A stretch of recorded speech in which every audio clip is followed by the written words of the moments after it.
अयोध्या में प्रभु श्री राम की प्रतिमा है, लेकिन मां सीता जी की नहीं है। इस पर बीजेपी के राष्ट्रीय प्रवक्ता प्रेम शुक्ला ने बयान देते हुए कहा है कि अयोध्या में प्रभु श्री राम लला के बाल रूप को प्रस्थापित किया गया है और बाल्यकाल में किसी का विवाह होता नहीं है।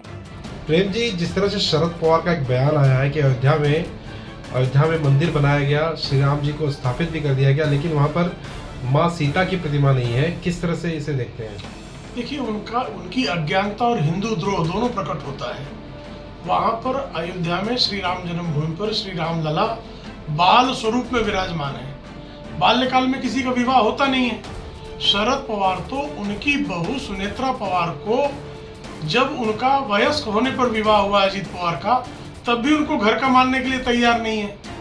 और श्री राम लला शैशव काल में, बाल्यकाल में भी अकेले विराजमान हो जाए तो उनको आपत्ति है।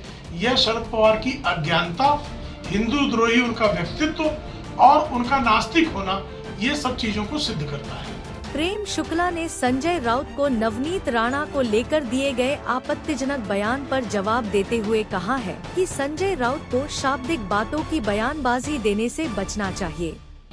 श्रीमान संजय राउत को शाब्दिक वाचालता से बचने की आवश्यकता है।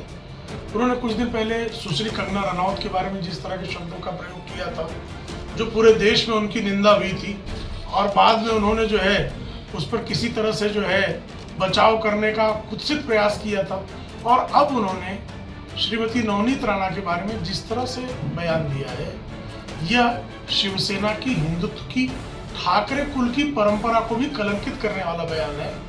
श्रीमान बाला साहब ठाकरे की आत्मा जहाँ कहीं भी होगी, श्रीमान संजय राउत के इस बयान को सुनकर दुखी हुई होगी। भाई, नॉटी शब्द का अर्थ हरामखोर, यह कौन से शब्दकोश में? श्रीमान संजय राउत नहीं, समग्र शिवसेना और अब तो कांग्रेस के लोगों को भी मिलकर जो है शोध करके बताना चाहिए। तो कैसे कैसे शब्दों का प्रयोग श्रीमान संजय राउत कर रहे हैं, यह निश्चित तौर पर सामना जो है, एक परंपरा रही है कि वहाँ ठाकरी भाषा का प्रयोग होता था, लेकिन ठाकरी भाषा और गाली की भाषा, इन दोनों में अंतर है।